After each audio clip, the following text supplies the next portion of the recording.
The film begins in a dark and eerie jungle, where towering trees block out most of the sunlight, allowing only a faint beam of light to filter through.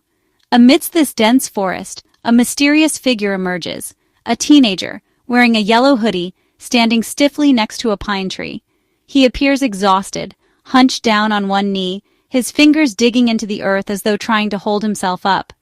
The tension in the air is palpable as he takes a moment to gather himself, looking around as if something is following him.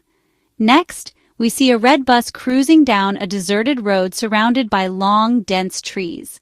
Inside the bus, a teenager, wearing a gray hoodie and headphones, gazes out the window, seemingly lost in thought. Nearby, another teenage girl is sketching in her notebook, her face illuminated by the dim light coming through the window. She smiles shyly at her drawing, which seems to be inspired by the view outside. The radio announces an upcoming lunar eclipse, sparking a conversation among the teens. Carl, one of the boys, mentions having watched something about it on YouTube, while the girl quietly says she will watch it with her father. The moment is interrupted when Reggie, sitting across from them, mocks Joe, causing a brief exchange of laughter. The mood shifts when the bus driver, Pedro, takes a sudden turn onto a darkened road, the trees once again blocking out the sunlight. As they travel deeper into the forest, the atmosphere grows tense. A thick fog rolls in, limiting their visibility. After a few minutes, the bus comes to a sudden stop as they encounter a gazelle in the middle of the road. The passengers, now concerned, watch as Joe steps out to guide the animal off the road. But as he reaches the edge of the forest, he's confronted by a strange man holding a gun. The mood shifts drastically.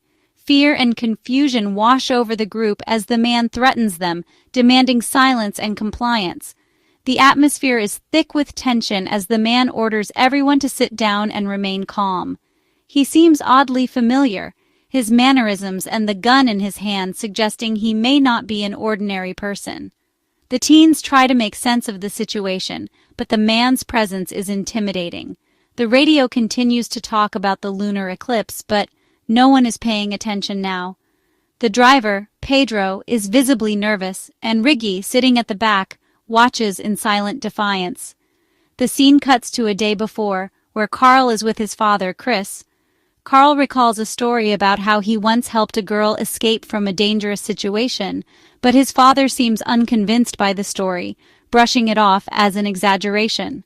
The conversation shifts to a news report about a criminal who has escaped from prison, someone dangerous, someone who may be after Carl and his friends. Chris warns his son to stay vigilant, noting that the criminal may have a particular interest in teenagers. Back in the present, Carl realizes that the man with the gun is, in fact, the escaped criminal his father warned him about. The tension rises as the bus continues its journey, with the driver now speeding down the road, the passengers throwing their phones out the window to prevent anyone from calling for help. Reggie, however, remains defiant, and the confrontation intensifies. The kidnapper, Pedro, uses the gun to intimidate the group, and one by one, they surrender their phones. The atmosphere grows darker as the bus drives through an isolated, deserted area, heading toward a military zone. The passengers are gripped by fear as they realize they are being taken farther into danger. The scene shifts quickly to a conversation between two of the teens who exchange names and talk about their past experiences. One of them reveals he used to love comics, but his life has since taken a darker turn, filled with crime and secrets. The bus continues on its ominous journey, the tension growing with every passing mile. As the bus reaches a tunnel, the lights flicker, and the engine suddenly stalls. Chaos erupts as Joe tries to explain the situation, but the criminal, with the gun still pointed at him, doesn't want to hear it. The driver struggles with the engine, but it refuses to start. The group's anxiety builds as they realize they are stuck, stranded, and at the mercy of the kidnapper. The tension is palpable, and the film leaves the audience wondering what will happen next. He grows angry and attempts to grab the girl sitting behind him. She squirms and tries to escape, but he manages to hurt her before Pedro intervenes, pressing the gun against her temple. Outside, the bus's motor is being fixed, though it remains a challenge. Inside, the atmosphere is tense as everyone watches Pedro, who seems to be holding things together despite the escalating situation.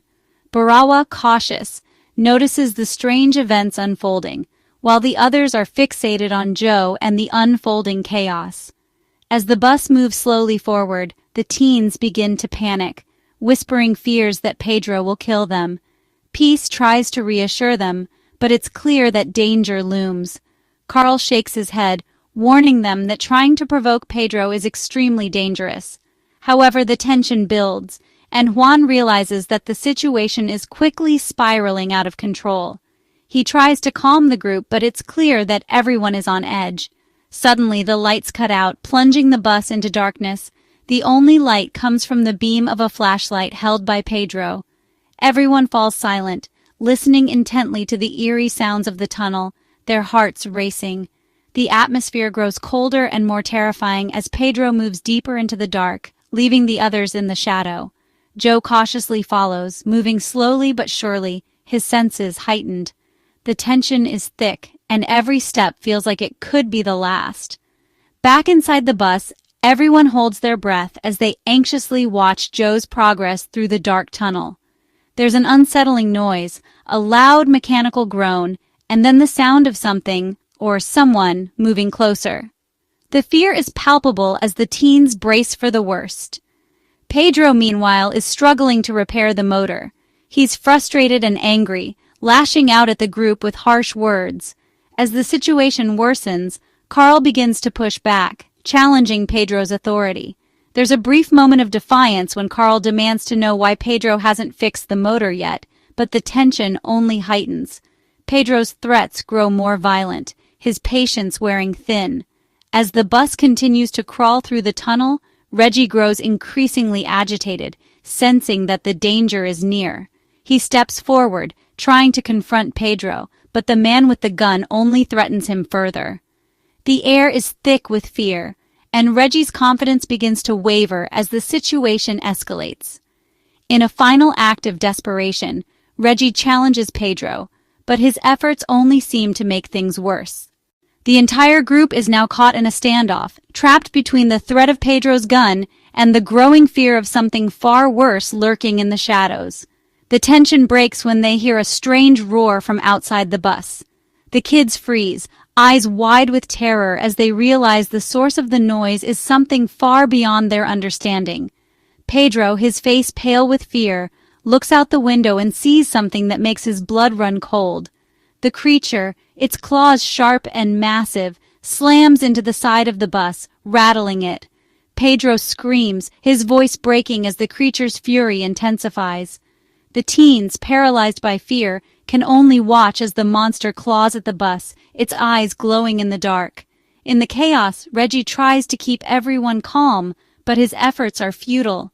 The girls scream as the monster claws at the bus, the sound of its massive hands scraping the metal filling the air. Pedro, his resolve broken, begins to panic. He rushes to the back of the bus, but in his haste he trips and falls. The monster, sensing its prey, closes in, its eyes fixed on Pedro. In a moment of panic, Pedro grabs his gun and fires blindly, but the bullet does nothing to stop the beast. The situation becomes even more dire as the kids try to come up with a plan. With the creature outside, they realize their only chance is to escape. Reggie, desperate, starts trying to turn the bus around, but the engine stalls. The lights flicker, and then, suddenly, the bus is plunged into darkness once again. Amid the chaos, a faint glimmer of hope emerges. Nola finds a map on the wall of the bus, detailing the layout of a nearby military fort. They decide to head there, hoping for safety. As they make their way through the dark, they find a hidden room, and it becomes clear that their only hope is to reach the control tower and get help. Along the way, Nola and Bess talk quietly, their bond growing stronger as they realize they have no choice but to trust each other. As they continue through the eerie halls of the fort, Nola reveals a personal secret.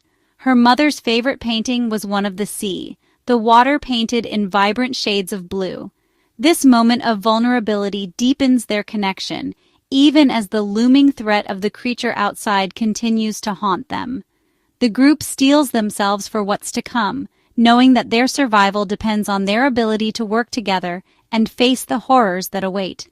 Her favorite painting is of the ocean, a sea painted in beautiful shades of blue. As they settle into a safer mode, the hum of drums and distant signs fills the air, creating an atmosphere of anticipation. The creature seems to be preparing for something. Meanwhile, Connie is lost in her own thoughts at the intersection of Monday, mentioning that she needs a pigeon. Two choices, but Riggy takes the lead, preferring to make noise and draw attention. We return to the bus, its light illuminating the path ahead.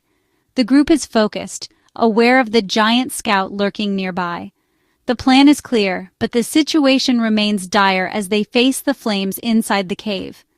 Riggy and Coine's bodies are nearby, and the urgency is palpable. Before they can make any decisions, Riggy wraps himself tightly, keeping the situation under control. He sits, busy with his thoughts, but Coine says something that catches his attention. Her words are sweet yet fanatical, and it becomes clear that she may not be entirely rational. Irigi's call interrupts her thoughts, and he realizes that something isn't right. The situation escalates, and he finds himself surrounded by fear. Carl and the others are already on high alert, preparing to make their next move. As they move forward, they discover that the creature has left its mark, its presence undeniable. Reggie, ever the brave one, steps forward with a torch in hand, ready to face the beast. The creature, however, strikes quickly, its power overwhelming. In the midst of the chaos, Carl takes a step back, trying to secure the area, but the group is divided. Riggy finds himself at odds with the others, questioning their actions and their strategy. As they try to survive, the group realizes that they need to be more than just reactive. They need to be strategic if they want to defeat the creature. The creature's grip on them tightens as they retreat deeper into the cave.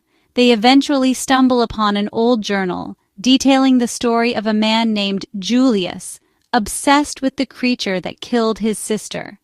The journal offers them a glimpse into the past, revealing the tragic tale of a young boy and his sister, both of whom ventured into the forest one day, only for tragedy to strike.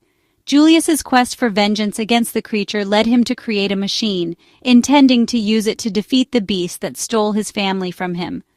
Back in the present, the group reads through Julius's writings, piecing together the mystery of the creature's origins. They theorize that it might be a parasite, explaining its unrelenting nature. However, time is running out, and they must act quickly if they want to survive. As they prepare to execute their plan, Quinny grows upset, realizing that some are deceived by their actions. She confronts the group, refusing to let anyone be misled. The teens work together, designing a trap for the creature. As the night approaches, they implement their plan, hoping to lure the monster into a position where they can catch it. But when the light suddenly fails, panic sets in. Riggy tries to regain control, but the situation spirals out of hand. The creature is quick to notice, and Quinny takes cover behind a door as the group struggles to stay composed. The creature's massive form crashes through, and the group reacts in a frenzy. Quinny, bloodied but determined, holds her ground, drawing the creature's attention long enough for the others to escape. The girls run, while the boys fight to hold their ground. The tunnels shake with the sound of the creature's fury, but the teens make their way out, one by one, their hearts racing. As they reach the surface, they are finally free, though the creature's presence still haunts them. Their victory feels bittersweet, as the lessons of courage and survival weigh heavily on their minds. In the final scene, police officers arrive, investigating the tunnels. One enters, examining the site where the creature once stood, but his fate is sealed as he encounters the same horrors that plagued the teens. His screams echo through the tunnels, signaling that the creature is far from defeated. The film ends with a chilling final shot of the creature's eyes in the darkness, leaving the fate of the characters uncertain. The group may have escaped, but the monster remains, lurking, waiting for its next victim.